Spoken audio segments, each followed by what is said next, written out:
Hello, everyone, and welcome to Absolute Trust Talk. I'm Kirsten Howe. I'm here with Madison Gunn, and this is another episode in our little mini series on called Character Matters. And if you didn't catch the first episode, it's short. You can go back and listen to that if it helps you understand this one. Basically, we were talking about the difference between community and separate property and some of the reasons why it matters. And now we're going to kind of focus in on why it matters to us as estate planners and therefore why it matters to our clients. But, kind of what we are looking for and what we are concerned about when we're planning with people who have both community and separate property. Madison, what would you say is the biggest lesson, the biggest takeaway here when we're doing estate planning? Yeah, and why it matters so much to us and why we're nitpicky and annoying about driving the point home is that you can't give away what's not yours. So if you have community property, your spouse is entitled to half of that, and you can't give that other spouse's half away. That's their decision. So we've seen this where in this situation, it wasn't like anything untoward. It was like an accident. It was an accident. But sometimes people will say, I want my kids to have my entire IRA. I don't want it to go to my spouse. But if that IRA was earned from earned money during your marriage, there's a community property interest in it. And you can't give away your spouse's share of the community property or their half of the IRA. Right. Obviously, that can get very complicated. We're just going to stick with the high level conversation about that because we don't do the math that family law attorneys do to figure out exactly how much interest everybody has. That's not math we do. We just need to make sure things add up to 100%. So that's the big part that we are concerned about. Right. And so that an important point to sort of infer from that is this is not just important in terms of how we write a trust or a will. There's lots of other ways that people leave assets or give assets to people. So there are IRAs, there are life insurance policies.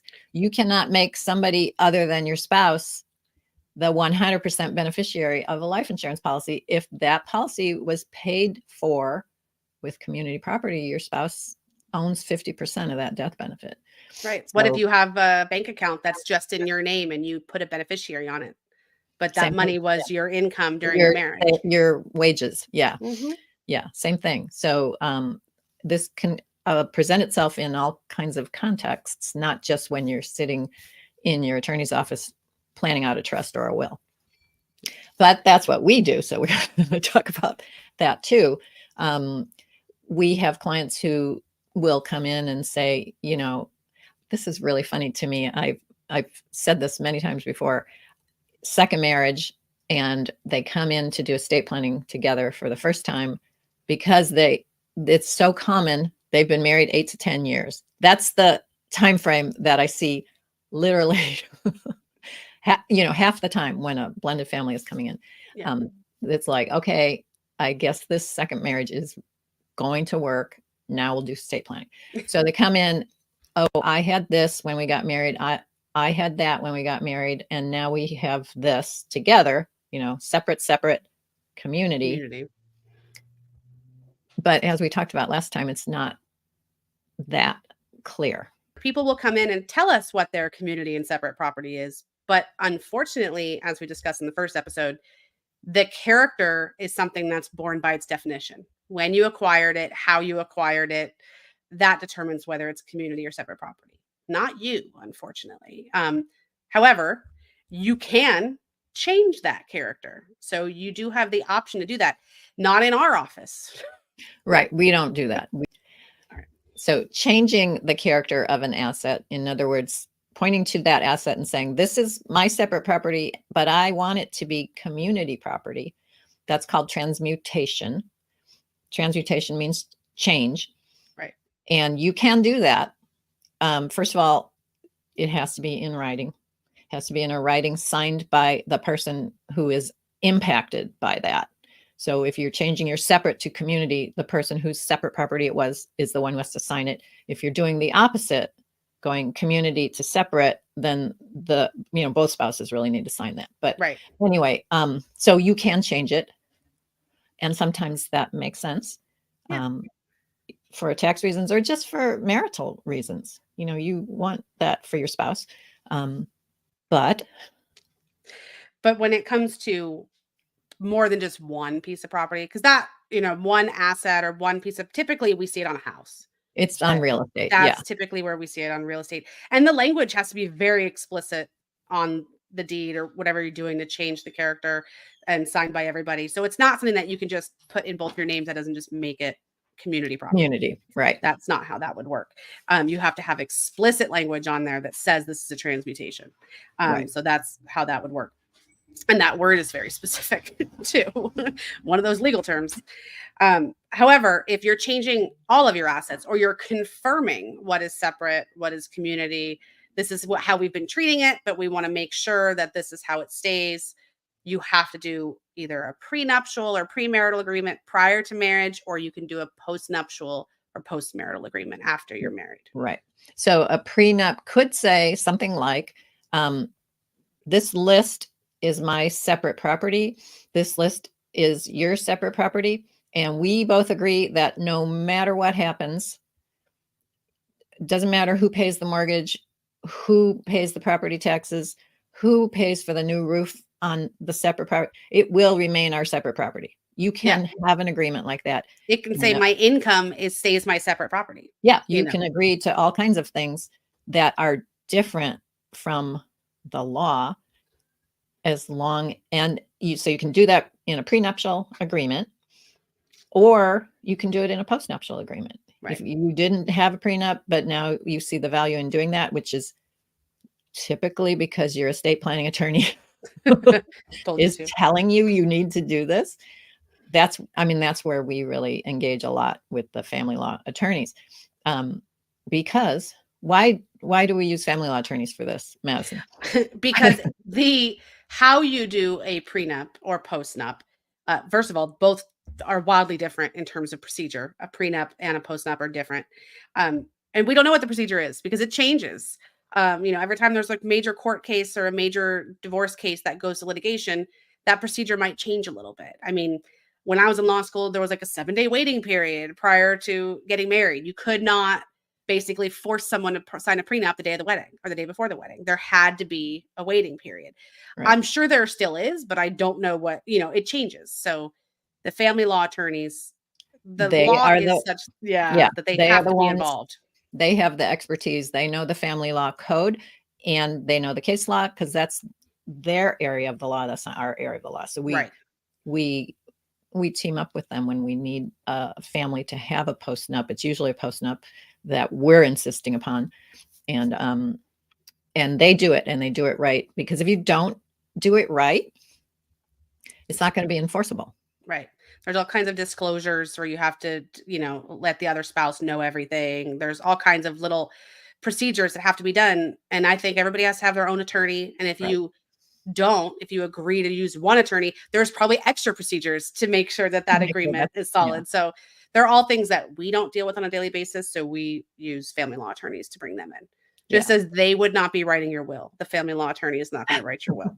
They're going to call us. So everybody has their own little niche. Our little area. Yeah. And we stay in our own sandbox. We don't try to jump into anybody else's. We have to know a little bit, right? We have to know community and separate to explain it to clients. We have to know enough, right, to know that we don't want to commit malpractice and get our clients in trouble. We don't want to write a trust that they don't have the authority to give those assets away. And then there's litigation because we don't do that either. Right. It's all about really making sure it's smooth after you're gone. And so you got to get the correct documentation in place. Okay. Anything else we want to say about that? No, I think it's just important that as much as we all want to say what's community or separate, you don't get to arbitrarily decide. Or even if it's not arbitrary, you're like, I inherited that, it's mine, it's 100% separate property. Are you 100% sure? And if you're not, you should have an agreement with your spouse in writing. Mm-hmm. And so most of our married couple clients have a joint revocable trust. Mm-hmm. That's their main estate planning vehicle. But we do have quite a few clients who one spouse or both spouses have significant separate property and they want to keep it separate. And so those families will have wife's separate property trust, a joint trust, and husband's separate property trust, one or two of those three. But so that's not unusual. Keeping things separate is often a good thing. Yeah. And it might be that they don't need a prenup or a postnup. They just, okay, my parents died. I'm going to inherit $1 million worth of assets. Let me set this separate property trust up to receive it. The spouse's name's never been on it, nowhere near it. Obviously, you still have to worry about if you're mixing, but if you have $1 million in assets, then it's probably generating some income to pay towards if there's any type of expenses. Yeah. So, but if you're able to keep all the separate, obviously commingling is where that's going to be a big problem. Right. But again, not a 50-50 problem, just an interest problem. Right. It's not uncommon for us to have had to engage family law attorneys or forensic accountants to try and figure out how to pull things apart. So, we've had to do that. We've had that scenario where the stepchild and the step parent now own a house 50-50. And how are we going to deal with that? How do we make that work for the family? Yeah. Okay. All right. That's a further lesson in the community property versus separate property character matters world. And thank you all for joining us. I hope you learned something. Madison, thank you. And we look forward to connecting with you next time. Thank you for joining us today for another episode of Absolute Trust Talk Live. If you enjoyed listening in, then don't forget to subscribe. You can find us on Apple Podcasts or wherever you may listen by searching Absolute Trust Talk. While you're there, we would also love for you to leave us a review. And then why not share your favorite episodes with family, friends, or colleagues too? You can find all of our shows and corresponding show notes by visiting absolutetrustcouncil.com. You'll also find a variety of other free resources, including our ebooks, videos, blogs, presentations, and more. If you need help with your estate planning or administration, we also offer a free discovery call to help get the process started. You can find more information on booking your session by visiting absolutetrustcouncil.com/scheduling. Don't forget to keep an eye out for our next live episode. If you join us for the broadcast, you can submit questions during the show. But if not, don't worry. You can always get in touch with us by sending a quick message to info@absolutetrustcouncil.com. Thanks again for listening. We'll see you soon.